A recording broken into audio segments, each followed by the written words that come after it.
आपला आजचा पदार्थ आहे मिसळ पाव.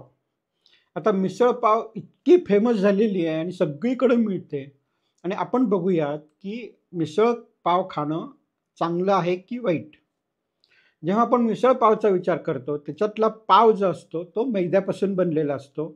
त्याच्यामध्ये फायबर नसतं, त्याच्यामध्ये प्रोटीन नसतं. त्याच्यामुळे हा मैदा आणि त्याच्यापासून बनवलेला पाव खाणं चुकीचं आहे. जेव्हा आपण मिसळीचा विचार करतो, तेव्हा त्याच्या बेसला असतं ती उसळ, म्हणजे मटकी असते बऱ्याच वेळा किंवा बाकीचं मटार वगैरे पण बऱ्याच ठिकाणी असतात आणि त्याच्यामध्ये फरसाण घातलेलं असतं. मक्याचे पोहे जे तळलेले असतात ते घातलेले असतात आणि मग त्याच्यावरती रस्सा आणि मग तर्री किंवा तेल असतं वरती.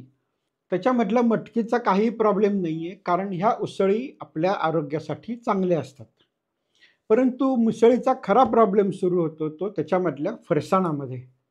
म्हणजे मक्याचे पोहे, शेव, चिवडा, गाठी, पापडी हे सगळे पदार्थ तळलेले असतात.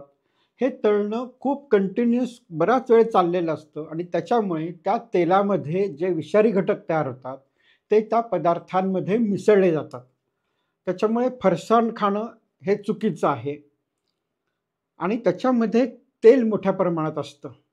म्हणजे तळण्यासाठी वापरलेलं तेल वेगळं, परंतु मिसळ बनवताना त्याच्या रश्श्यामध्ये वरती तवंग येईल आणि नुसतं तवंग नाही, तर काही जाडीचं ते वरचा तवंग असतो. म्हणजे एक अशी पातळ लेयर नसते, तर मोठीच्या मोठी जाडी त्या तेलानीच भरलेली असते आणि एवढं तेल खाणं आपल्या प्रकृतीसाठी चुकीचं आहे.